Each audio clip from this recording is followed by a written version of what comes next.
Quando eu começo com essa parte de esquemas práticos da estimulação ovariana, eu sempre faço uma introdução, vou citando algumas vezes que o pulo do gato, vejo amanhã, detalhes amanhã. Mas no decorrer do sábado inteiro, eu não sei o que os outros palestrantes vão falar. Eu não tenho uma programação, nós não combinamos o que cada um vai falar. Cada um fala o que quiser, ainda dá o tema, e vocês vão observar que os comentários vão se entrelaçando. Então, o que um fala, o outro repete, E quando chega nesse ponto aqui, a gente prepara alguns detalhes importantes, algumas coisas para a aula, e vê que muitas coisas que eu me propus a falar já foram faladas. Então, a aula que eu propunha fazer para 45 minutos, não vai ser necessário 45 minutos. Eu vou ter que passar meio reto, mas tem também outro detalhe. Às vezes você ser redundante e repetir a mesma coisa várias vezes pode ser uma coisa importante para que todos gravem a mensagem que a gente quer dar.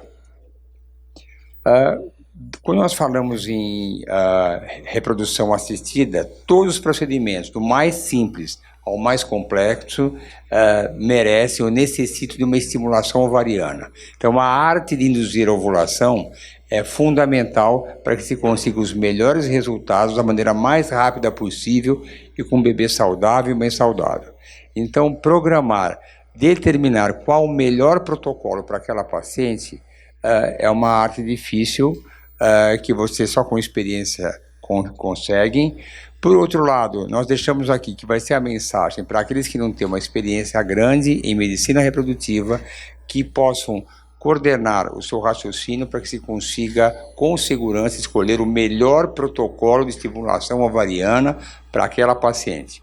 E aí vem outra vez o mesmo raciocínio, como personalizar, individualizar, customizar, se quiserem usar essa palavra, para aquela determinada paciente, para que nós consigamos um melhor resultado, sempre no menor tempo possível, sem causar danos maiores para aquela paciente. Fugir de complicações comuns na fertilização, na estimulação ovariana, como a hiperestimulação, um hiperestímulo que tem consequências bastante ruins. E as perguntas sempre são aquelas antes de começar a estimulação. Qual a minha chance de sucesso?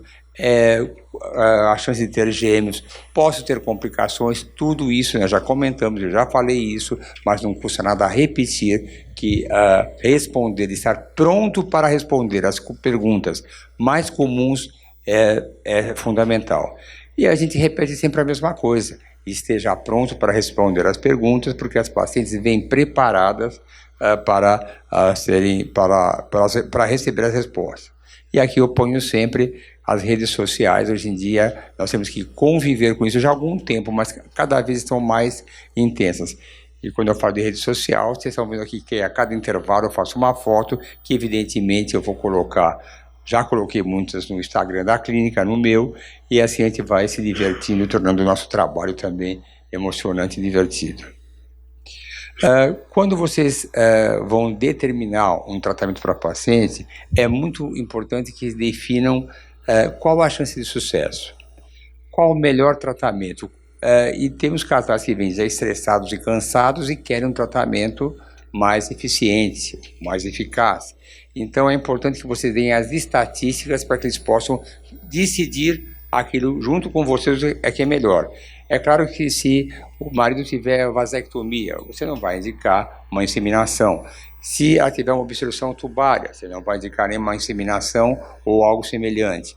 Mas tem situações limítrofes que você pode negociar com a paciente. Exemplos como esse: tem uma endometriose discreta. É impossível engravidar naturalmente? Não. Você pode ter um sêmen que está numa situação intermediária. É impossível engravidar com uma inseminação? Não. Mas eu estou cansado, exausto, eu não aguento mais. Ou situações, como eu coloquei, mais comuns, que são aquelas que o casal tem poucas relações sexuais por motivos particulares, viajam muito, nunca estão juntos, isso pode dificultar. E é muito importante que para cada tipo de tratamento se defina qual a chance de engravidar. Então eu ponho aqui, quando você põe um coito programado, que é 13%, a inseminação vai para 16% a 20%, e aqui é uma chance maior. Dados do IPGO, sabendo que a taxa de gravidez para fertilização in vitro para mulheres jovens, hoje em dia chega até 65% e até mais que pode acontecer. Então, quando vocês forem definir como vão estimular, tem que saber qual o objetivo, o que eu estou querendo fazer. É para um coito programado? Quem é essa minha paciente? Quais os riscos que ela tem? Poxa, ela é magrinha, ela é jovem, tem um ovário cheio de folículos. Essa paciente é uma paciente que tem uma grande chance de hiperestímulo. E vejam sempre como é que está o preparo anterior dela. Não deixe jamais de rever os exames básicos que foram realizados. Então, qual o objetivo? Se vocês vão fazer um coito programado ou uma inseminação intrauterina, vocês não vão querer mais do que 2 ou 3 folículos. Se vocês querem ter uma fertilização in vitro, vocês querem pelo menos 8 a 12 folículos para que se alcance os melhores resultados. Então, e é bom sempre deixar claro que quando vocês programam um protocolo de estimulação ovariana, pode haver um incidente, um erro, que vocês calcularam para uma inseminação artificial, usaram aquela dose que vocês acharam que era ideal, e ao invés de ter 2 ou 3 folículos, vieram 8 ou 10 folículos. O que fazer numa situação dessa? Vocês programaram, o casal se preparou financeiramente, psicologicamente para fazer uma inseminação, um coito programado, vocês fazem uma estimulação ovariana e o ovário tem uma resposta exacerbada. Vieram 8 folículos. Então, o que você faz? Você tem que conversar com o paciente, saber, não dá para prosseguir esse tipo de tratamento. O que pode ser feito? Converter para uma fertilização in vitro, ou, se for o caso, dar uma parada, interromper o tratamento e não dar continuidade para evitar a gravidez múltipla. Sempre passamos por situações complexas. Uma delas foi que tive um casal que já tinha feito uma inseminação comigo, teve um bebê, tentou depois de 2 anos mais uma inseminação, o ovário não respondeu, eu aumentei a dose para ter mais folículos e vieram 8. Mentira, vieram 5. E eu quis cancelar, pediram por favor qual era a chance de gestação múltipla. Então, que é pequeno, quando eu falo gestação múltipla, é mais do que 2, que é arriscar até 3 mais 2. E aí, depois de uma conversa, não, eu quero tentar, a chance é pequena, tentaram, e como tudo acontece, vieram 5 folículos, 5 bebês. E nessa conversa vieram 5 bebês, aí eu falei, olha, não pode, a redução embrionária é uma conduta, mas é cheio de controvérsias, eticamente existem controvérsias a respeito disso, mas você pode perder todos os bebês. Voltaram várias vezes, e aí depois eu falei da redução, eles falaram, doutor, nós somos católicos, para nós é muito difícil, eu entendo perfeitamente, ter bebês com batimentos cardíacos e você fazer uma redução embrionária. Depois de muito pensar, resolveram fazer a redução embrionária, e o que aconteceu? Reduziram, e 2 semanas depois perderam todos os bebês. Então são condutas muito conflitantes, então tem que ser muito cauteloso e às vezes durão, não se debruçar sobre a súplica do paciente que está cansado e exausto. Tem que ser bastante decisivo para que você não cometa um engano como esse.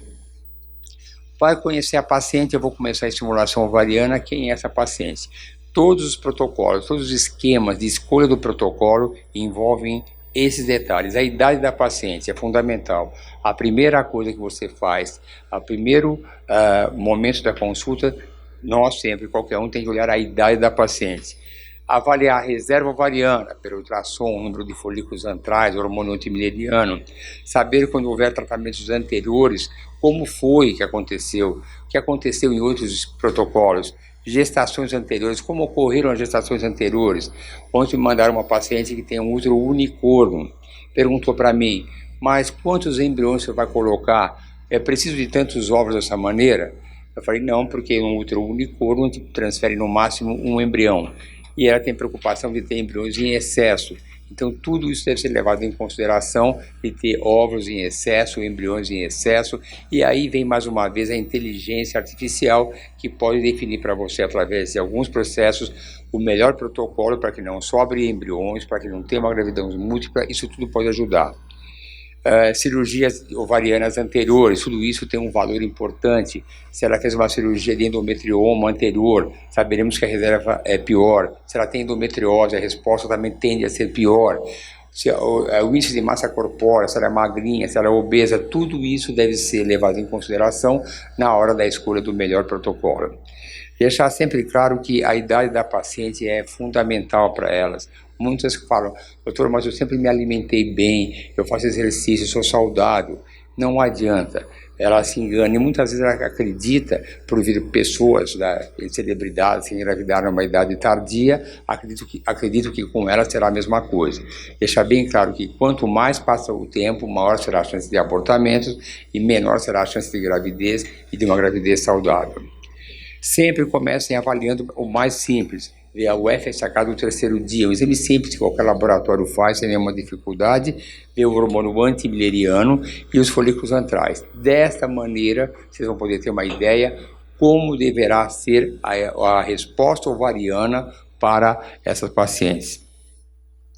E aqui a gente faz um resumo da reserva ovariana. Pacientes com mais de 40 anos, pacientes que fizeram quimioterapia, cirurgia ovariana, antecedentes familiares de falência ovariana, FSH maior do que 10, antecedentes de má resposta com hormônio antimileriano menor do que 1,1. Reserva ovariana normal que pode atrapalhar a obesidade, endometriose e também ver o polimorfismo do FSH. É sempre importante conhecer os limites, que nem eu perguntei para ele, ele comentou no ultrassom, falando com muita facilidade que vê a endometriose retrocervical. Pela habilidade do profissional, ele está habilitado, eu não consigo ver essa endometriose retrocervical com a facilidade que ele vê, porque eu faço ultrassom de uma maneira muito singela, procurando as coisas mais excepcionais. Se houver alguma dúvida, aí sim eu vou passar para o profissional mais qualificado. Então, quem se propõe a fazer ultrassom em medicina reprodutiva deve saber até onde pode chegar em todos os sentidos. É bom que tenha uma parceria com laboratórios que possam fazer exames rapidamente para você ter uma ideia se aquela paciente está prestes a ovular, se já está no momento certo de você fazer o HCG. Muitas vezes você tem uma paciente que tem em situações diferentes. Ela tem um folículos enorme, um de 21, um de 22, e tem outros de 14, 15. Puxa vida, já vou fazer o trigger para poder colher os óvulos. Aí vem o estradiol, 400 e pouco. Você tem que ter esse laboratório e você tem que decidir aquele dia, vou fazer o trigger ou não. É bom ter um laboratório parceiro que faça aquela dosagem hormonal e te entregue em poucas horas, para você ter uma conduta de esperar ou não. Senão, por exemplo, esses casos que são comuns em massas respondedoras, ela poderá você aspirar os óvulos e ser cistos, se você não tem óvulos.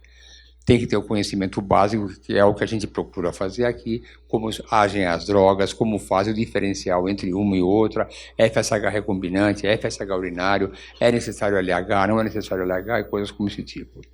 E está sempre atualizado naquilo que é de melhor no momento.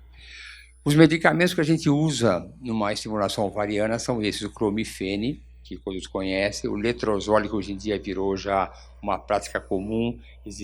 Houveram controvérsias sempre em relação a ser uma coisa off-label, pode usar, não pode usar, o próprio laboratório dizer que não pode usar, mas hoje em dia ficou uma marca mundial no mundo inteiro que o letrozole é um medicamento geralmente de primeira escolha nos tratamentos de fertilização. Recentemente uma paciente comentou comigo, doutor, eu ouvi dizer que era proibido. E eu perguntei para ela, porque eu conhecia, eu falei, mas de que século é essa informação? Olha só, era de 1999 mesmo essa informação, o mundo mudou. Então, mas temos que estar atento porque pode gerar confusão. Então aqui eu ponho todas as medicações disponíveis no mercado e vocês vão ter com a enfermagem como utilizar cada uma, porque sempre aparecem novidades. O próprio Pergoveris, por exemplo, era ampolas. Hoje em dia existem já o Pergoveris Pen, que vocês vão manipular. Você tem o Menopur também eram ampolas. Hoje em dia também existe uma multidose. Isso frequentemente é modificado. Como o Recover é uma medicação nova, que tem um outro critério de escolha, todas têm a sua característica, e é isso que a enfermagem vai fazer no período deles, mostrar como preparar cada uma das medicações, porque as pacientes não sabem, e é sempre bom ter alguém para orientar. Se você me perguntarem se eu sei como é que prepara essas medicações, honestamente eu não tenho a mínima ideia, porque eu estou acostumado com a enfermagem que faz tudo para mim. Então, esse é um problema que é muito interessante. As pessoas me perguntam às vezes algumas coisas, qual a dose que você usa para o intralípide? Esse protocolo foi estabelecido por nós há 2 anos atrás, mas eu passo para a enfermagem, o protocolo ela aprende, e eu praticamente depois não lembro mais. Como é que mexe no Pergoverispen? Eu também não sei no momento. Elas sabem porque foram treinadas e aprenderam isso.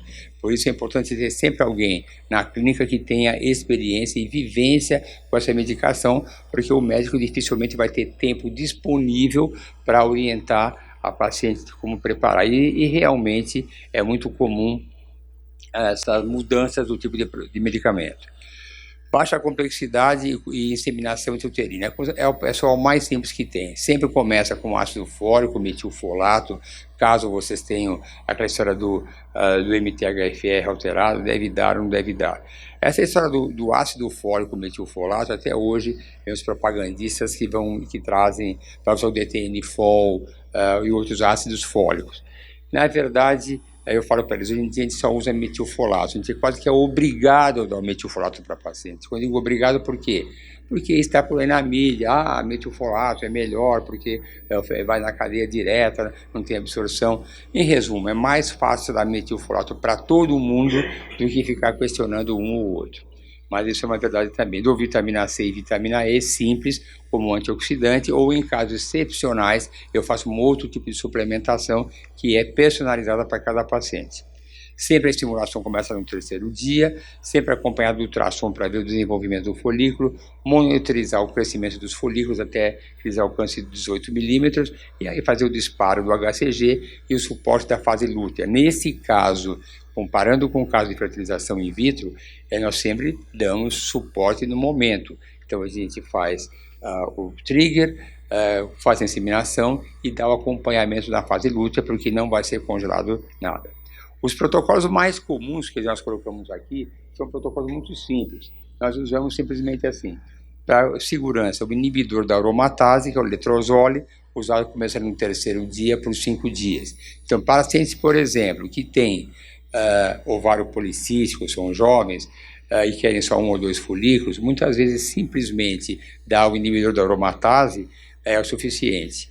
Nós não usamos, para esses casos, raramente usamos o clomifene, porque o clomifene tem um papel que deteriora a qualidade do endométrio.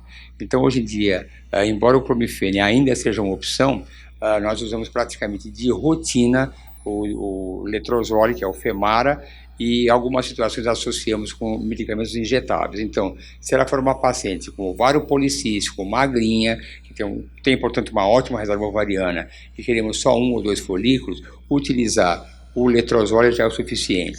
Você pode usar também o letrozole e associar com outras medicações. E aí tem todos os protocolos possíveis devagar, usando menopur de diacindianão, usando fostimon de diacindianão. Você pode usar somente o menopur ou qualquer uma dos FSH recombinantes, mas nunca numa dose superior a 75. Com muita cautela para não ter que cancelar o ciclo. É sempre frustrante para o casal que se programou para aquele procedimento ter que suspender. Alta complexidade, esse que é o detalhe mais importante. A alta complexidade, no caso da fertilização in vitro, sempre é o mesmo comum, o mesmo início. Começamos com ácido fólico, metilfolato, e aqui vai ter a possibilidade de dividir em 2 etapas ou não o tratamento, congelar ou não os embriões. Sempre a sequência é essa.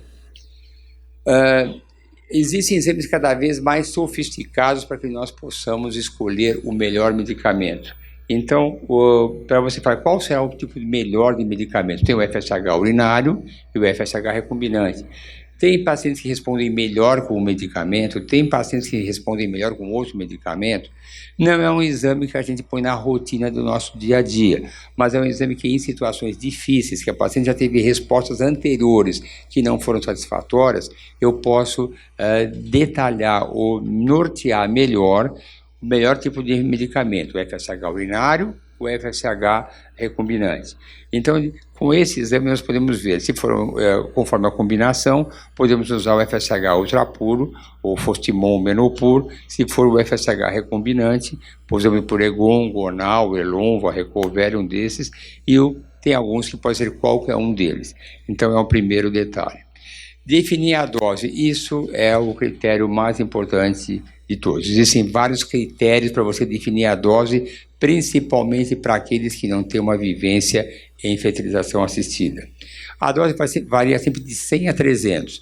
Ultrapassar 300 raramente é uma vantagem. Até hoje não se observou uma grande vantagem em você superar a dose às 300 unidades por dia. Você pode, em algumas situações, eu ultrapasso, depois que eu já fiz um tratamento anterior e vi que não foi bem. Mas sempre se avalia através da idade, reserva ovariana, se a paciente é obesa ou não, a resposta e o número de óvulos que eu pretendo ter. Aí vocês começam, se uma paciente tem um antimileriano superior a 2,5, folículos antrais maior que 15, ovário policístico e tem um antecedente de hiperestímulo, a gente começa bem devagarinho e vamos no máximo de 100 a 150 unidades e sempre com protocolo com antagonista. Então, eu já sei que essa paciente é magrinha, jovem, ovário policístico, folículos antrais mais do que 15, antimileriano mais que 2,5, é uma grande candidata a ter hiperestímulo.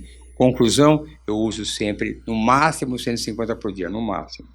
Se era, por outro lado, tem um antimileriano muito baixo, menor do que 1, poucos folículos antrais, um FSH maior do que 10, tem antecedentes de uma má resposta, esse caso já pode passar para 300, até mais em situações especiais. Então, eu já sei que é uma outra possibilidade. Se for um caso intermediário que tiver um antimileriano razoável, se ela não for obesa, se tiver folículos antrais numa quantidade boa, eu posso usar de 150 a 300. Então, aí tem que avaliar cada caso. Nós fizemos um critério para você identificar a melhor dose. E usamos um sistema de pontos que a gente avalia a idade da paciente, avalia o antimileriano, a contagem dos folículos antrais e uma má resposta prévia. Então, nós damos um número de pontos de acordo com a idade. Então, pacientes mais velhas têm mais pontos e pacientes que têm antimileriano mais baixo são mais pontos e assim por diante. Aí, no final da contagem desses pontos, nós definimos qual é a melhor maneira. Se for 21 pontos, é porque é um paciente que tem uma má chance de resposta, é muito ruim. Então, nem adianta dar medicamentos em alta dose, nós ajamos para miniFIV. Porque o miniFIV, que eu vou falar daqui a pouquinho, é um critério que você dá pouca medicação. Pacientes que são realmente más respondedoras, você dá 300, 350 unidades e dá pouquinho, não faz a diferença nenhuma. Ela vai ter 2 ou 3 folículos se der muito e vai ter 2 ou 3 folículos se der pouco. Então, paciente que tem um número de pontos elevado, nós partimos para miniFIV. 10 a 20 pontos damos 300 unidades, 2 a 9 pontos 225 e assim por diante. Então, sempre avaliamos e acrescentamos o índice de massa corpórea da paciente. Se tiver síndrome de hiperestímulo anterior, você tem que ter um critério. Então, esse sistema de pontos para aqueles que são pacientes que, para médicos que não têm uma grande vivência, pode ser útil para evitar erros e complicações. Qual o tipo de protocolo? Então, existem 2 tipos de protocolo, com agonista e antagonista. O agonista e o antagonista são aqueles que vão evitar o pico de LH. Então, o protocolo com antagonista é o cetrotide, o orgalutran, e o protocolo longo tem a leprolina, que tem o lupronquite e o gonapeptil. Hoje em dia eu ponho um X porque, para quem está numa fase ainda que não tem uma grande experiência, protocolo longo a gente usa muito pouco. Muito pouco, ainda tem seu valor, eu uso protocolo longo, o Rogério usa protocolo longo, mas em situações especiais. Para quem não está na dúvida qual vai usar, use o protocolo curto, que é o mais tranquilo que pode evitar complicações. Poseidon é um critério que existe, mais um que existe, para você ter uma previsão do prognóstico daquele caso.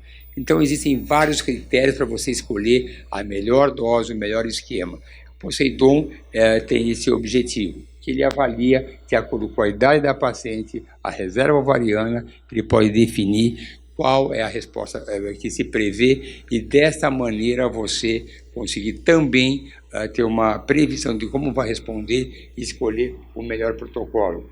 Então, esses grupos aqui, eles avaliam a idade da paciente, vou passar meio direto, porque já é bem superficial, não vou entrar em detalhes, mas é mais um protocolo e mais uma orientação que, na verdade, só o Poseidon, só isso daqui já pode merecer uma aula inteira a respeito desse assunto aqui.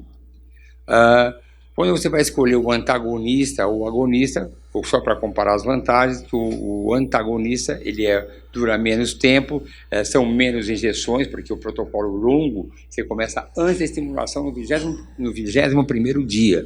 Isso significa que serão 8 picadas e mais 10 ou 12, ao passo que com o antagonista são 4 picadas ou 5 no máximo. A programação realmente com o antagonista ela é mais difícil. Por que é melhor com o agonista nesse caso? E são em situações especiais. Eu sei que eu vou viajar, eu tenho que viajar, ou uma situação complicada, ou ela mesma tem um compromisso, e eu não quero começar naquele período. Então eu posso usar o agonista para... Ela menstruou e eu posso prolongar o início da estimulação.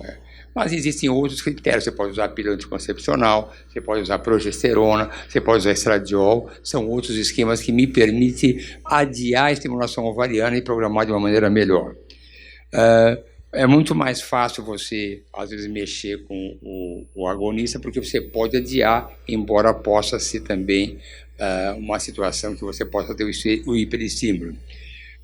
O crescimento folicular é mais assincrônico com o antagonista, isso é verdade. Esses casos você tem folículos no final 18, 20, 17, um monte de folículo de 12, 13. Numa situação como essa, o agonista pode ter a sua vantagem.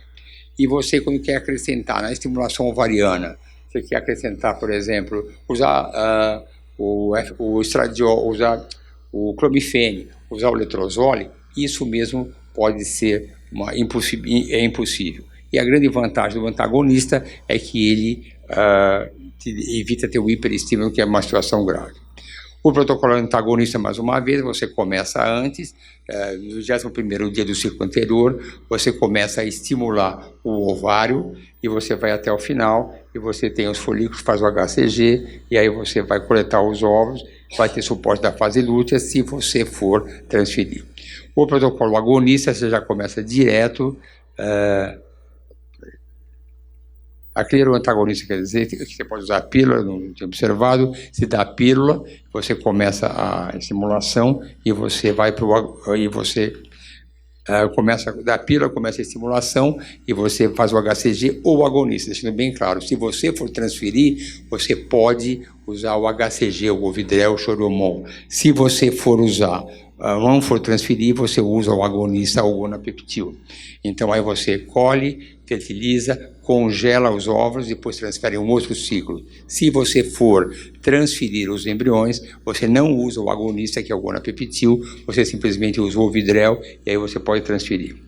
O agonista é esse que eu falei agora, por engano, que você inicia no 21º dia o Lupron ou o gonapeptil, você espera menstruar, você começa no momento que você achar mais adequado após a menstruação. É a vantagem do agonista poder adiar o início da estimulação. Se, por exemplo, você fala, olha, ela menstruou hoje, começaria no 2º, 3º dia, mas eu vou viajar, eu não vou começar agora não. Continua com o agonista com as picadinhas mais alguns dias, 3, 4, 5, para que dê para estimular eu já ter ido e voltado. Ou a paciente tem seus compromissos também. Então, essa é a vantagem de você poder organizar melhor a sua estimulação ovariana. Faz o HCG, e depois você... Aqui não pode ser de jeito nenhum o gonapeptil, e aí você pode fazer a sua coleta de óvulos, e você pode fazer o seu suporte da fase lútea e até transferir. Mas, mais uma vez, quem não tem muita vivência, não use o protocolo agonista, que é mais sujeito a complicações. use sempre o protocolo antagonista, que é mais seguro, permite adicionar outras medicações, e isso vai ajudar bastante. Então, pacientes que são excelentes respondedoras, sempre usar ciclo de antagonista, porque tem o menor risco de você ter hiperestímulo, tem a vantagem, reduz muito esse risco, e você tem um risco de você, se você usar o gonapeptil, não faça transferência. Tem protocolos que permitem você transferir naquele ciclo, mas de um modo geral, não façam isso. Então, a vitrificação dos embriões é a conduta mais adequada frente ao hiperestímulo. Deixando mais claro para vocês que o hiperestímulo é mais comum em pacientes jovens, magrinhas e que têm ovários policísticos. Por isso, é muito importante que vocês estejam atentos a isso. Se vocês tiverem, sempre é bom ter prudência, então, e vocês tiverem hiperestímulo e perceberem que vai ter, e estejam atentos ao paciente que tem maior risco, pacientes jovens, pacientes que têm ovário policístico, aquele formato de colar, e isso tudo é importante. E durante o após, sempre se tiver uma situação de hiperestímulo, vocês têm situações como cancelar o ciclo, usar o coasting. Usar o coasting é algo que você usa quando está estimulando o ovário, percebe que vai ter um hiperestímulo, você para de dar medicamento e você ainda pode salvar aquele ciclo, porque os demais folículos não vão continuar elevando. Então, aqui, pacientes sempre que tiverem um risco de hiperestímulo, sempre usa o suporte, o antagonista, e fazer a vitrificação, é o mais importante. Más respondedoras. Então, o grande desafio na reprodução assistida são as más respondedoras, é o que mais nós temos no dia a dia. Pacientes que tenham um histórico ou exames que levem a pensar que vai ter uma má resposta. E o que é uma má respondedora? Quando temos que apresentar 2 desses 3 critérios. Então, aqui, se nós tivermos que avaliar aqui, a paciente que tem mais de 40 anos e que tem fatores de riscos para uma baixa resposta e todas as condições para isso. Pacientes que tiveram em ciclos anteriores e produziram no máximo 3 óvulos e tem todos esses testes anormais, como antimilerianos muito baixos e FSH elevado. Então, você já sabe que essa mulher que fez um exame de folículo para avaliar o número de folículos antrais, que tem um antimileriano baixo, menos do que 1, se tiver um FSH maior do que 10, ela é uma candidata a ter uma baixa resposta. E aí existem alguns protocolos básicos para isso, eu vou dar só alguns deles, só. E aí é que vai confluir o que eu falei aqui, do que foi falado ontem. Não há dúvida nenhuma que o protocolo mais utilizado hoje em dia para pacientes que são más respondedoras é o Duostin, que foi ontem amplamente discutido. Hoje em dia existem muitas dúvidas a respeito desse assunto. Eu mesmo tenho dúvidas, e mesmo aqui estava o Paulo, estava o Emerson, também existem momentos que a gente não sabe se realmente vale a pena. E hoje em dia os pacientes leem, eu escuto nas redes sociais, que é uma maravilha, é muito bom, mas não é para todo mundo. Isso eu falo sempre com o Rogério, tem que saber escolher muito bem, porque ontem quando ele falou que a segunda fase do Duostin dura um pouco mais, tem umas que duram muito mais. Então, um tempo de estimulação ovariana médio de uma paciente é 10, 12 dias. Chega a 16 dias de indução da ovulação, demora mais, gasta mais medicamento, são mais injeções, e aí vem a pergunta, realmente valeu a pena? Então, tem pacientes que eu observo que eu estou fazendo estimulação ovariana, ela tem 2 ou 3 folículos para serem coletados e tem 6, 8 pequenininhos que não vai tentar coletar, tem 8, 10 milímetros, não servem para isso. Então, esse caso é um caso que vale a pena. Porém, tem más respondedoras que tem 2, 3 folículos que você colhe, depois não tem nenhum folículo antral. Essa paciente vai consumir uma quantidade de medicação muito grande, mais dias. E aí você vai, não era melhor ter começado outra vez com menos medicamento e ter os mesmos 2 ou 3 folículos, porque você faz o Duostin acreditando que isso vai acontecer. E ela tem 2 ou 3 folículos, às vezes tem até menos embriões do que tinha no primeiro. Ela gastou mais dinheiro, mais injeções, não valeu a pena. Então o Duostin, hoje em dia tem uma indicação muito liberada, que sempre vale a pena para mais respondedoras, não é a minha opinião, deve ser muito avaliado, mas tem o seu valor muito importante. E o Duostin se baseia, no que se falou ontem, muito nas duas ondas que tem de FSH durante um ciclo, a primeira onda e a segunda onda. Então você tem a primeira onda, que é aquela que todo mundo estimula, tem a primeira onda, que vem os primeiros folículos, e atrás vem aqueles pequenininhos que tem aqui, que vem vindo atrás. Esses pequenininhos você não consegue colher esses óvulos, são pequenininhos. Se esses folículos pequenininhos estiverem aqui, esse caso realmente é bom para estimular novamente. Você estimula o ovário, colhe os 2, 3 óvulos, 5 dias depois reinicia a estimulação e você consegue coletar esses óvulos e muitas vezes, 80% das vezes, talvez um pouco menos, tem embriões de melhor qualidade e você tem uma chance maior de gravidez porque tem mais embriões euploides. Mas quando não tiver folículos antrais assim, a chance de você ter um benefício do Duostin é muito pequena. Existem muitas publicações a respeito desse assunto. Então, você vê aqui que o Baldi, que é a pessoa que mais escreve e publica sobre esse assunto, ele fala como fosse a coisa que fosse bom para todos os casos. Tudo é ótimo, tudo é maravilhoso. Não é ao meu ponto de vista, tem que ser muito bem avaliado. Ele fala ainda, se você não tiver nenhum folículo, começa assim mesmo que vale a pena. E quando nós avaliamos esses trabalhos que vêm de outros lugares, de outros países, existe um lado cultural.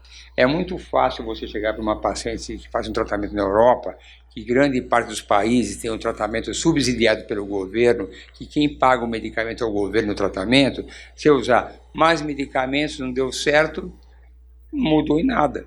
Não mudou nada, porque ela não gastou, então não é um grande sacrifício. Agora, aqui, nós, que a paciente paga tudo, fazer ela gastar mais dinheiro com medicamento e ter um resultado pior, isso vai ter conflito, você vai ter que conversar. Então, às vezes você vai estar em congressos, é muito comum isso, quando você vai escolher um tipo de tratamento, uma complementação, eles falam, esse exame não tem evidência, eu só faço depois que tiver 2 ou 3 falhas. Esses exames para aborto eu só faço depois que tiver 2 ou 3 abortos. Isso é uma coisa. Aqui, no nosso país, se você esperar a paciente ter fracasso para depois tomar a iniciativa, é muito mais difícil. Eu acho hoje muito improvável, no caso do aborto, por exemplo, você ter alguém que teve só tomar a iniciativa de pedir trombofilias ou outros exames depois de 3 abortos. E na fertilização in vitro também é a mesma coisa. Você vai ter que ter uma ideia muito clara quanto ela vai gastar, porque ela vai pagar e ela vai se cobrar pela sua escolha. Então aqui é mais um outro grupo que tem em Nova York, que é do New Hope Fertility Center, é do John Sang, que ele mostra as vantagens também. Mas é muito comum mostrarem só as vantagens que tem e esquecem das desvantagens.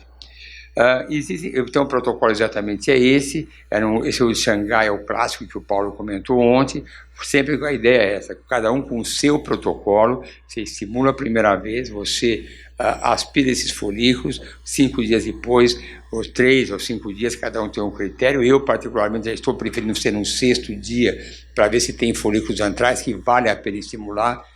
O Duostin é uma coisa recentemente nova e tenho certeza que nos próximos meses, nos próximos anos vão sair coisas novas. No Congresso de Viena já teve alguém já sugeriu não o Duostin, o Triestin. Você estimula, colhe, reestimula, colhe e mais uma vez estimula. Mas ele botou isso daí de uma maneira muito sutil, sabendo que é uma coisa bastante exagerada fazer 3 estimulações, mas já se começa a falar de outras possibilidades também. O Duostin, então, aquele é o protocolo de Xangai, que é feito com letrozole, e esse aqui é um protocolo utilizado mais pelo grupo do Baldi do Genera da Itália. E aí existem variações, cada um pode usar 2 ampolas de Pergoveres, mas sempre são protocolos mais violentos de medicação. Você não pode usar pouca medicação na segunda fase do ciclo, nunca.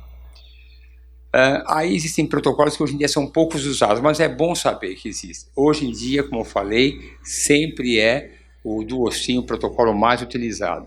Mas é bom saber que existe o microflare. O microflare é você fazer um bloqueio muito discreto. Você pega o Lupron ou o Gonapeptil, dilui muito, põe bem pouquinho, para não ter nenhum bloqueio, e não bloquear em nada. Ele pode ser útil em situações especiais.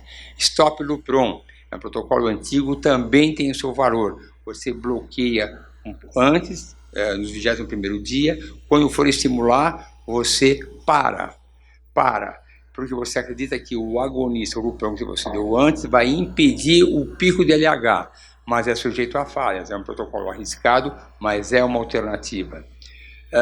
Usar hormônio de crescimento.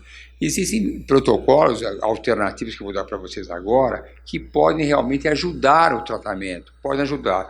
Não existe consenso, não existem evidências, mas é uma alternativa que pode ser útil para algumas pacientes. Se você comparar o pessoal da Europa, põe em Espanha, eles acham que isso aqui é bobagem, não adianta nada. Se você pegar o grupo mais da América, tem essa indicação.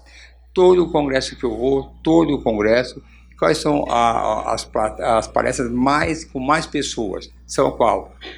Novo protocolo para má respondedora, enche de gente, não cabe todo mundo. Falha de implantação, enche de gente. Por que tem muita gente nessas palestras? Por quê?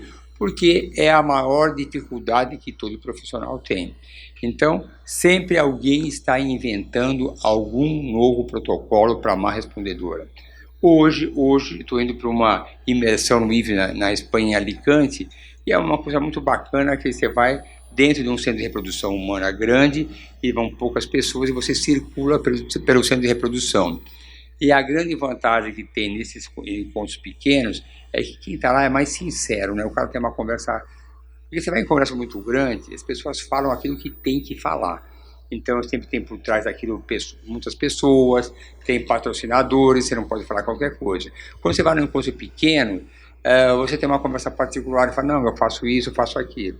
Então, e você vê muito que esses procedimentos são, em todos os congressos ele é comentado, sempre como uma alternativa, mas não é uma coisa que é definitiva. Então, o hormônio de crescimento pode ser associado à estimulação ovariana e pode ser, para algumas pacientes, uma situação interessante. Tem um protocolo que não está aqui, que a gente usa o GH longo, que você começa um mês antes. Por quê? Porque o GH longo, o GH pode estimular as mitocôndrias, que são a fonte energética das células. Tudo isso pode ajudar. Usar testosterona, isso é uma coisa comum. Fora daqui é o PET de testosterona. Então, é uma maneira de você melhorar a receptividade do folículo ao FSH. Pacientes mais velhas têm testosterona baixa, então vocês podem usar no ciclo anterior o gel de testosterona e pode aumentar. Existem muitos formatos, da via oral, mas sempre tem alguém dando uma nova forma de testosterona, mas é uma maneira de você melhorar a receptividade do folículo para o FSH. Tem vários protocolos, você pode começar dando, às vezes a testosterona forma folículos antrais ou residuais que impedem a estimulação. Então, muitas vezes nós associamos com pílula anticoncepcional ou simplesmente cicloprimogina no ciclo anterior. Fatores estimulantes de granulócitos é uma outra possibilidade, porque o fator estimulante de granulócitos que a gente dá, que é o granuloquine, sabe-se que ele está em concentração maior dentro dos folículos, e você associar a essa medicação pode também melhorar a receptividade do folículo ao FSH da paciente. E é muito interessante também que eu que estou há muito tempo nessa vida, você vê num congresso que você vê um determinado protocolo, como foi uma coisa que tem o seu valor. Passa um ano, isso não vale nada, não presta mais, não tem... Passa depois de 5 anos, voltam a falar novos trabalhos mostrando o seu valor.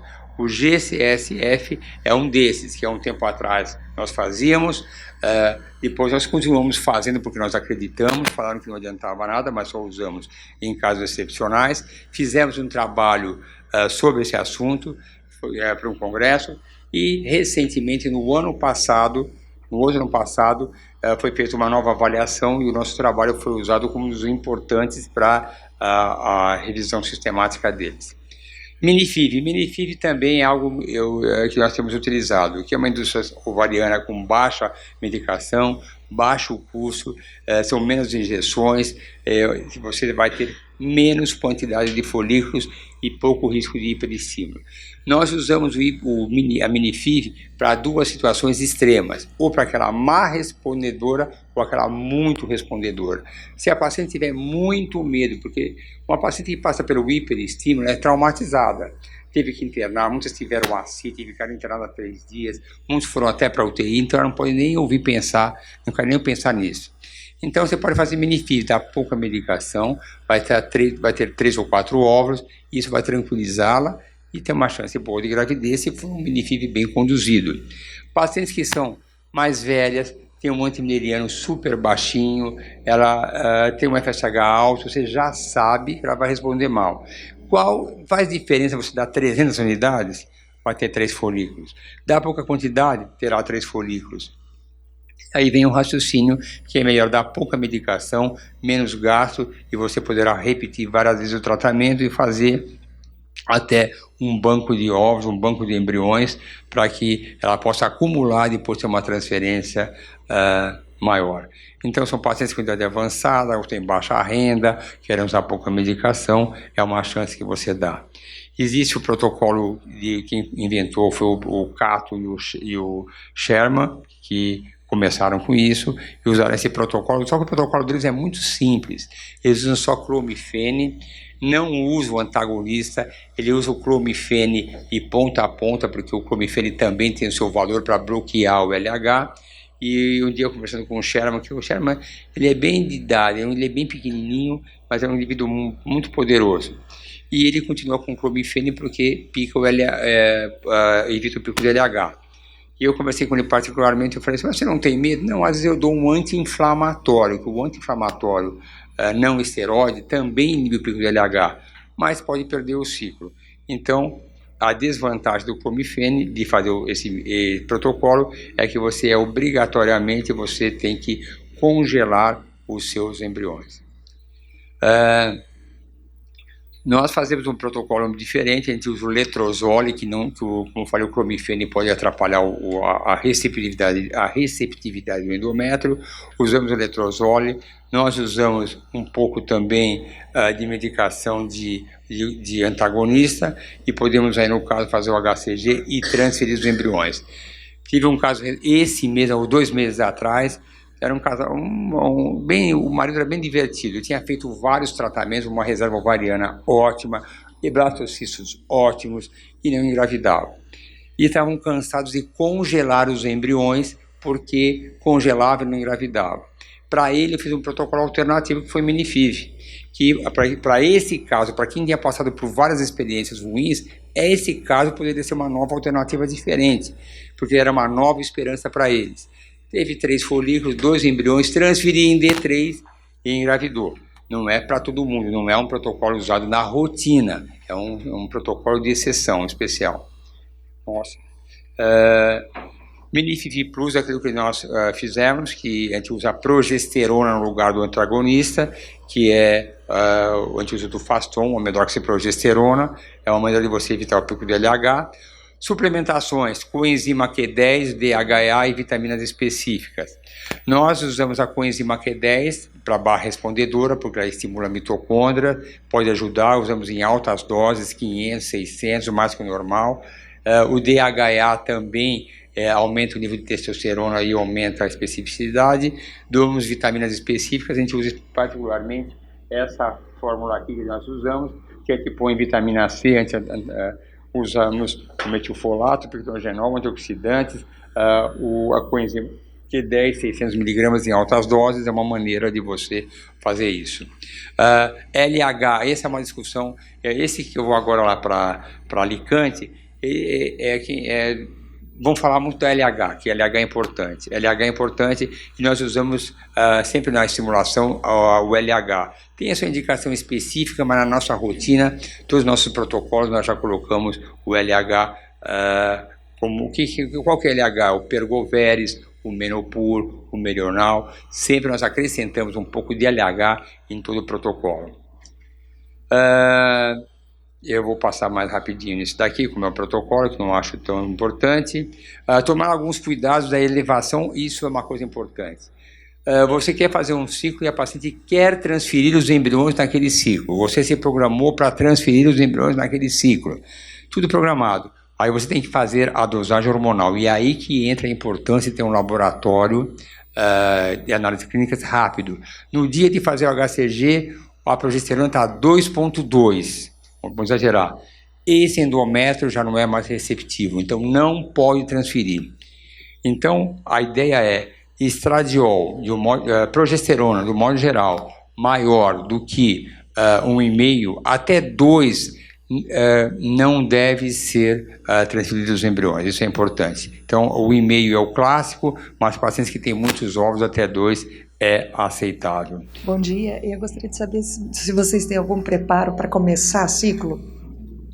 Pílula, estrogênio... Todos esses são possíveis, nós temos todos esses preparos. Ou prefere começar... Então, estradiol dá 4 miligramas iniciando 5, 6 dias antes. Sim. Usar Primorutinol de meio de 2 em 12 horas, 7 dias antes. Sim. Dar pílula anticoncepcional. Sim. Não usar nada. Sim.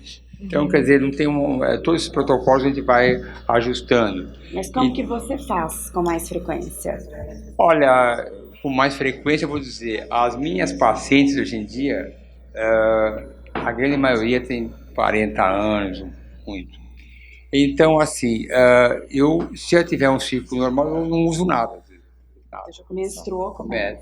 Eu não tenho esse amor pelo estradiol anterior. Primorutinol, não tenho, acho uma maravilha, acho que posso usar. Algumas vezes vou viajar hoje, eu tenho alguns interesses que alguma coisa, eu não faço tanto isso porque, graças a Deus, eu tenho um pessoal que trabalha comigo, o Rogério, a Paula, a Camila, trabalham comigo. Segue. E aqui vão ser poucos dias, eu volto quinta-feira. Mas quando eu faço uma viagem mais longa, vamos dar um exemplo do fim do ano.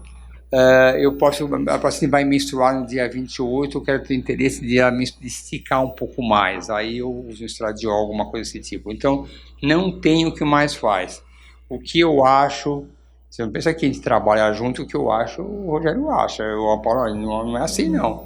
Tem coisas que ele sabe que eu estava falando do ossinho, toda hora eu falo com ele algumas coisas, ele não acredita em mim. Então, toda hora.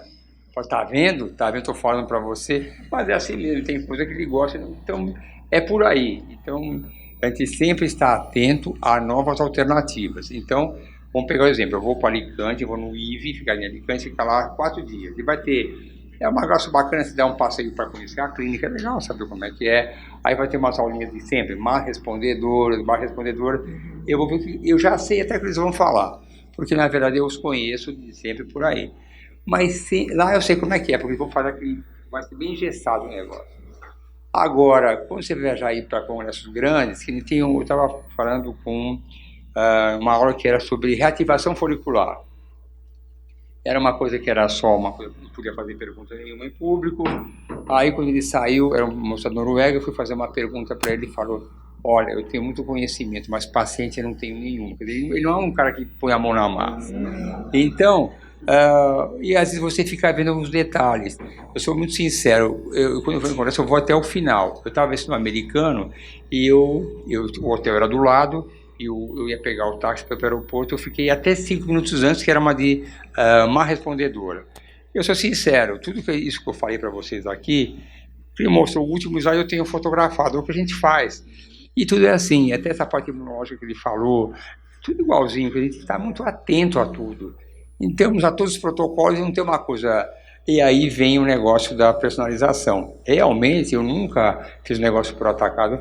Estou sempre atento a uma nova alternativa, uma possibilidade. Sempre isso é uma coisa que a gente está disposto a mudar. E mudar de ideia eu mudo toda hora, viu? Mas assim, toda hora de ideia. Que o Dr. Arnaldo realmente ele quase nunca usa preparo antes da coleta, mas o Dr. Arnaldo é uma pessoa que não liga de coletar no sábado e no domingo. Eu não tenho, ele não tem problema nenhum em ter que coletar domingo. Agora, se você não quer coletar domingo, daí o Primorutinol seria uma boa opção. Você começa pelo menos 7 dias antes, de 12 em 12. Você acha melhor o estradiol? O Primorutinol? Eu prefiro.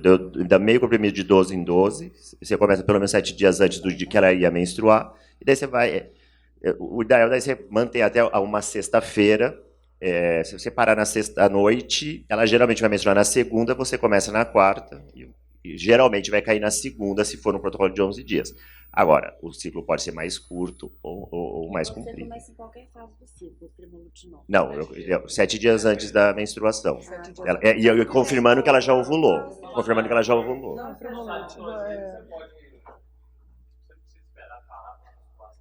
No dia seguinte você começa, né? Você pode mas eu acho que prolongar o protocolo, você pode prolongar o uso, né? Pode. Só que o Rogério mentiu. Eu não ligo de escolher no sábado e domingo no inverno, mas no verão eu ligo. Sim. Uma outra dúvida é quando a gente faz o primeiro ultrassom, né, no segundo, terceiro dia, o que seria impeditivo para começar? Assim, o folículo maior que 12, estradiol maior que alguma coisa. Você acha que isso realmente interfere no número final de óvulo que a gente vai ter? Folículo grande mais do que 10 eu não gosto mesmo. E aí entra né? com pílula?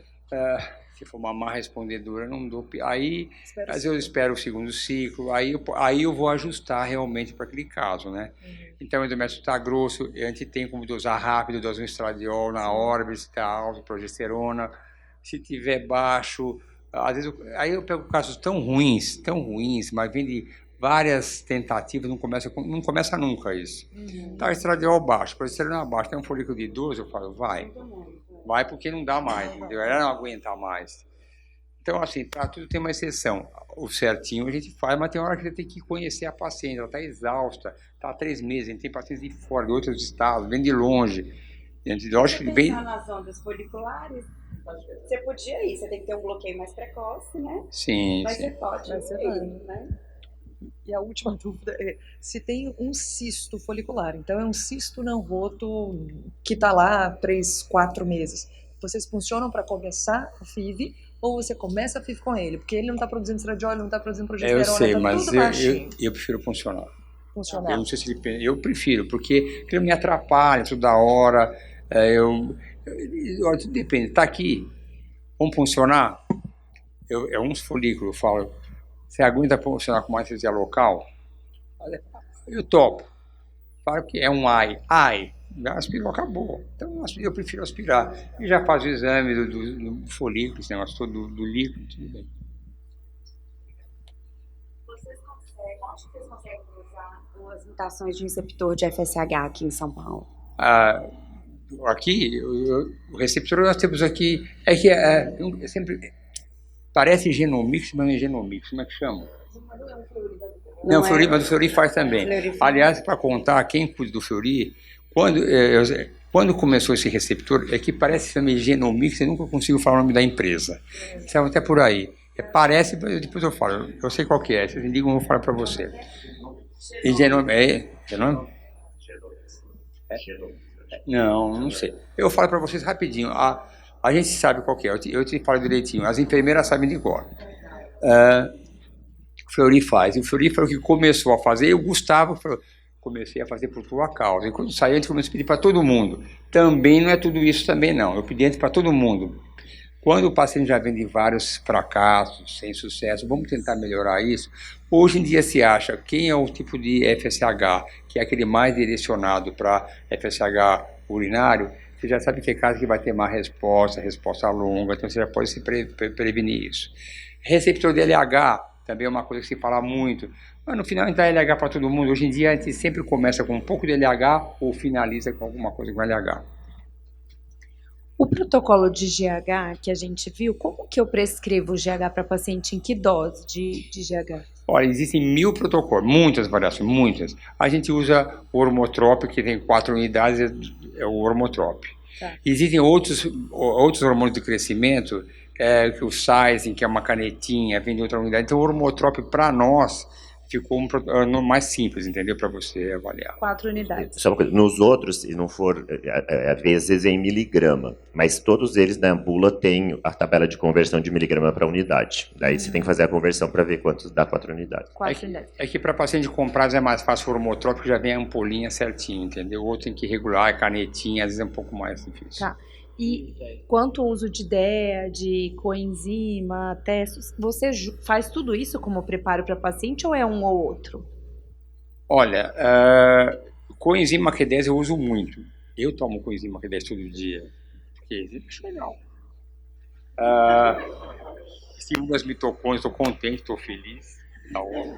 E as pacientes falam muito, doutor, adorei a coenzima Q10. Estou falando, melhorou meu cabelo, melhorou a pele, tem tudo isso daqui. Então, é uma coisa difícil de eu receitar, que tem produtos de estética que tem coenzima Q10. O DHA, mulheres mais velhas eu uso, né? Tem uma má respondedora jovem, eu vejo a testosterona dela como é que tá. O DHA é algo que você não consegue comprar. É proibido, mas você compra em qualquer lugar. Tá certo? DHA. E qual que é a dose? Eu dou 75 miligramas. Tá. É de 50 a 100. Eu dou 75 miligramas, mas só que quem gosta disso que a gente aprendeu, eu vou te contar um negócio. Quem começou com isso foi o Norbert Gleicher. Então, essa primeira aula que ele deu, o Norbert Gleicher é um médico de Nova York, da New York Fertility Center, ele é muito didático. Você fala com ele, é um cara que fala muito bem, ele fala calmo, você se encanta com ele falando. A aula que ele deu, uma aula maravilhosa, todo mundo que for, vou dar DHA. Mas também não é isso tudo, eu acrescento que é uma tentativa de melhorar. Então, mas sempre demora uns 2 meses para ter um efeito benéfico. Então eu dou 75 miligramas, aqui em São Paulo tem lugares que eu já indico, mas se for na internet ela acha com facilidade. Então, em média, começa o mês anterior, a coenzima, o DEA, testo, e depois usa o a testo a gente protocolo. começa mais no ciclo que vai anterior, não tão antes, pode começar bem antes. Um mês antes. Então, eu dou 12 miligramas e meio, tem que dar o androgel, que o saquinho vem com 25, põe dia sim, dia não, ou então você põe metade. Eu prefiro mandar manipular e já faz com aqueles borrifados, dá certinho a dose já.